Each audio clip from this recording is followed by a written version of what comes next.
Well, perhaps National Senator Matt Canavan can help me make sense of it all. Matt, great to see you. I wanted to get your perspective on the Andrew Giles fiasco. If the humiliating fallout from his mishandling of our immigration system wasn't enough, Giles has been exposed yet again. During question time today, Andrew Giles made this claim. Direction 99 has not been working as intended. But is that really true? Because in a video from November 2022, obtained by the Australian newspaper, Giles boasts to refugee activists about the true intention behind his ill-fated Direction 99. One of the big issues that we have dealt with as a government is to have regard to the ministerial direction that operates in respect of the cancellation regime, and have had close regard, particularly on the basis of discussions with our friends in New Zealand, about how this can operate in a way that better reflects our obligation to people who have spent the majority of their lives in Australia as opposed to another country. Well, judging from that, it seems like Mr Giles had a very clear intention with Direction 99 and it worked exactly as he intended it to. He's only now repealed it because of the blowback he's received. Matt, shouldn't this be the final nail in the coffin for Giles? Well, I don't think there's enough space in this coffin to put another nail in. I mean, how many more stuff-ups can you preside over and still remain in Anthony Albanese's ministry? What this shows today, though, is that, look, Andrew Giles is obviously a very error-prone minister, but what is even worse is that his biggest mistakes have actually been the intentional deconstruction of Australia's border regime.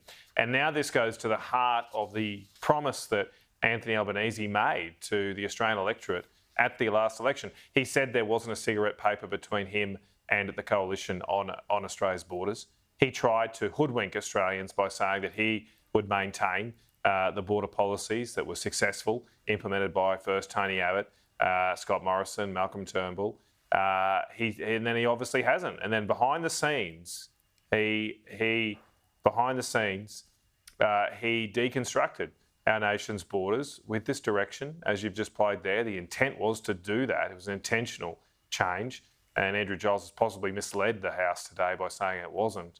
And, they would have got away with it, if you like a Scooby-Doo episode, but for the intrepid journalistic work of Paul Garvey and Rhiannon Down at the Australian, who have uncovered all of these cases where this Direction 99 has let the most heinous criminals to stay in Australia. It's just unbelievably scandalous, and the government's only changing course now because they've been found out. Matt, I want to get on to some other issues, but just before we leave the Direction 99 scandal, the thing that stood out most to me about that video from Giles talking to refugee advocates is where he talks about the government's obligation, quote unquote, to foreign-born convicted criminals. What about the obligation to the safety and well-being of Australian citizens? Yeah, and this is remarkable. I mean, this goes to show that, look, Andrew Giles is, as I say, error-prone, but he is not ignorant of immigration law. This is somebody who represented refugees on the Tampa ship 20 years ago. His whole career has been steeped in immigration law. He knew what he was doing. And as I say, the only embarrassment he has now is being found out about it. So he's only got himself to blame. The Prime Minister, this was also at the Prime Minister's direction in response to the complaints from New Zealand. And as I say, this goes at the feet of now the Prime Minister's promises he made to the Australian people. There is a huge difference, obviously, now on the protection of our borders between the Coalition and the Labor Party. And if people want to return to a world where we had safe borders and didn't have to worry about heinous criminals being allowed to stay in this country, well, you need to elect the guy that did it last time, Peter Dutton. He knows how to protect our borders, and it's probably time for him again. Well, you reckon Andrew Giles knows what he's doing with immigration. I'm sure Chris Bowen has no clue what he's doing with energy policy. Our much-hyped green energy futures hit yet another obstacle with the transmission lines needed to connect all these renewables to the grid facing significant delays. Matt, all the wind turbines in the world won't be any help if they're not connected to the grid, and yet Energy Group Nexa Advisory say power line projects are facing delays of up to 3 years. What do you make of that? Well, this was entirely predictable. At the last election, the Labor Party promised to build at least 10,000 kilometres of transmission lines, up to 27,000 if we were to be this sort of mythical green export superpower. And anybody in their right mind who's had any involvement with building transmission line projects in the past knows that that's unachievable in a short space of time. These are very difficult projects to get across because they involve crisscrossing over people's land, and people don't welcome these sort of projects. And it's just another example of how an obsession with weather-dependent renewable energy is threatening the security of our electricity grid, but it's also damaging large swathes of our environment. It is not green to install this much green energy because it destroys so much of our environment through those transmission lines, through the solar factories and wind factories too, may I add. And so the better approach here is to return to an investment in all types of energy. You want to bring prices down, you want to get your power bills down, we need to invest in all types of energy. That can be some wind and solar. I'm not against that. It's just too much of one thing. And we need to return to a much more balanced perspective on our energy market and get rid of this ideologue that was obsessed with renewable energy. Chris Bowen is destroying Australia's energy competitiveness. While the rollout of renewables has been delayed, there's no delay with Chris Bowen writing columns for The Australian. He wrote one attacking the Coalition's plan for nuclear power. And what struck me wasn't so much his arguments against nuclear as his dramatic phraseology. Have a listen to this. He wrote, "Truth is the first casualty in a culture war, and the proponents of nuclear energy in Australia are at the front line of a culture war. Pro-nuclear facts are being asserted with confidence that bear little relationship to reality." He also went on to declare that the next election will be a referendum on nuclear power. Matt, is Chris Bowen seriously suggesting that if you disagree with the government on energy policy, you're engaging in a culture war? And if anyone's bound by ideology in this debate, it's Chris Bowen, who won't even let the ban on nuclear be lifted so the market can decide if it's any good.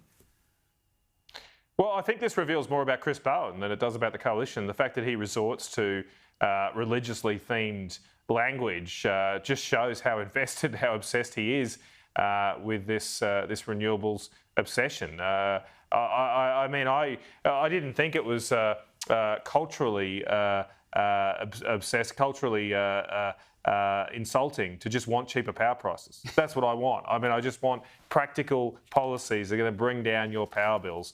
And I think it's just common sense to say, look, we need horses for courses. We have to have different types of power needs to sort power supply to sort different power needs. That has to include power systems that can stay on all the time, like coal, like gas, like nuclear. Obviously, solar and wind can't do that, so it can't get all. If we try to go 82% of our grid with solar and wind, we will destroy so many Australian jobs and destroy the budgets of so many Australian families. It's got nothing to do with culture. I mean, what planet is this guy on? Indeed. Hey, I want to talk to you about EVs, Matt, because there's clearly a problem with them. The electric vehicle market appears to be, if you'll forgive me, running out of gas. Have a look at this. Hundreds of unsold Teslas sitting idle in Port Melbourne.